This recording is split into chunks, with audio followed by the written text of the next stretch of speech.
Hi friends, welcome back to our channel. So friends, today we're going to discuss about the news that is coming from the USA as USA Fed Reserve announces 25 basis rate cut. But the stock market couldn't digest the news as Dalal Street investors loses 6 lakh crore in the blink of eye, as well as Sensex also sees a correction of more than 1000 points, and in the global markets Dow Jones also sees a correction of 1100 points in the last trading sessions, and in the last 5 trading sessions Dow Jones sees a correction of more than 1800 points, which is becoming the steal deal for the investor to invest in. We are discussing in this video. US Fed reserve ने 25 basis point rate cut तो किया है, लेकिन खुशखबरी किसी भी markets के लिए नहीं आ रही है। अगर आप डो जोन्स को उठा के देख लीजिए, 1100 पॉइंट डाउन था सिंगल ट्रेडिंग सेशन में लास्ट, और लास्ट 5 ट्रेडिंग सेशंस में 1841 के आसपास की गिरावट देखी गई थी डो जोन्स में। और अब हम इंडियन स्टॉक मार्केट के ऊपर आते हैं। निफ्टी 50 की पहले बात करते हैं हम। निफ्टी 50 240 पॉइंट्स डाउन है आज सिंगल ट्रेडिंग सेशन में, और 5 डेज का जो डाटा है हमारे पे, उसमें 800 पॉइंट से ज्यादा की गिरावट देखी गई है निफ्टी 50 के अंदर। और मुझे लगता है यहाँ पे रिटेल इन्वेस्टर बहुत पैनिक कर रहे हैं, तो पैनिक करने की कोई जरूरत नहीं है। यहाँ पे धीरे धीरे आप बाय करिए, आप मार्केट को छोड़ के ना जाइए, क्योंकि अगर आपने इतनी सी गिरावट में अगर आपने मार्केट छोड़ दिया तो आपने 2008 वाला जो क्रैश है वो देखा ही नहीं है अभी। तो लॉन्ग टर्म के लिए यहाँ से बाय करते रहिए, आप डरिए मत। और कुछ एफएमसीजी वाले जो सेक्टर्स हैं वो काफी डाउन आ गए हैं। अगर नेस्ले इंडिया देख लीजिए आप, आज उसने बहुत ज्यादा डाउन लगा दिया है, लो लगाया है 2150 का आसपास का लो लगा दिया है। तो 52 वीक के आसपास लो हो गया है नेस्ले इंडिया का। और डाबर इंडिया भी, आज डाबर इंडिया में भी गिरावट देखी गई है, 500 के आसपास ट्रेड कर रहा है।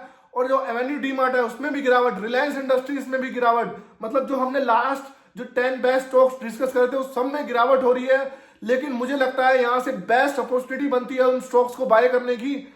और एफएमसीजी जो सेक्टर है उसमें तो मुझे लगता है इससे बेस्ट अपॉर्चुनिटी नहीं है बाइंग करने की, क्योंकि बहुत ज्यादा लॉस हो रहे हैं वहां पे, लगातार लो लग रहे हैं, नए नए लो लग रहे हैं। तो अब हम बात कर लेते हैं 2025 की। 25 में क्या होने वाला है, फेड रिजर्व का जो स्टेटमेंट है उसके बारे में। फेड रिजर्व का कहना है कि 2 बार इंटरेस्ट रेट कट होंगे आगे जाके, लेकिन जो एनालिस्ट है उनका भी एक स्टेटमेंट आया, उसके बारे में हम बात कर लेते हैं। However, some analysts are concerned that further rate cut could lead to an overheated economy. मतलब एनालिस्ट का कहना है कि अगर आगे जाके रेट कट आएंगे तो जो इकोनॉमी है वो एक्सपेंड होगी टू वीकली, और जो इन्फ्लेशन है वो लगातार बढ़ेगा। और इसी बीच हम आगे बात करते हैं आरबीआई की। आरबीआई इंटरेस्ट रेट कब कट करेगी ये देखने का सवाल है, क्योंकि यूएस फेड रेट लगातार इंटरेस्ट रेट कट तो कर रही है, लेकिन आरबीआई नहीं कर रही है, ये एक देखने का सवाल होगा। और जो फेड का गोल है, फेड रिजर्व का गोल है, उसके बारे में भी हम बात कर लेते हैं। फेड का कहना है कि जो हम इन्फ्लेशन है वो 2% से कम करना चाहते हैं, लेकिन जो अभी अचीवेबल नहीं है, ये देखने का सवाल होगा कि कब तक अचीव होगी। और जो फेड प्रिडिक्ट कर रही है कि जो लेबर मार्केट्स है और इकोनॉमी है वो स्ट्रॉन्ग होगी रेट कट से, और जो इन्फ्लेशन है वो भी डिक्रीज होगी। तो ये भी एक देखने का सवाल होगा कि इन्फ्लेशन डिक्रीज होगी या नहीं होगी, और होगी तो कब तक होगी। तो आगे हम बात कर लेते हैं कि लो इंटरेस्ट रेट का फायदा क्या होने वाला है उसके बारे में। लो इंटरेस्ट रेट से क्या होगा, जो कंपनीज है वो लेस इंटरेस्ट पे लोन ले पाएंगी और री इन्वेस्ट कर पाएंगी, अपने आप को एक्सपेंड कर पाएंगी। और जो लोग हैं वो सेविंग में ज्यादा पैसा नहीं रखेंगे, क्योंकि जो सेविंग अकाउंट पे है उस पर लेस इंटरेस्ट मिलेगा। तो लोग क्या करेंगे, उसको या तो स्टॉक्स पे इन्वेस्ट करेंगे या गोल्ड में या रियल एस्टेट में।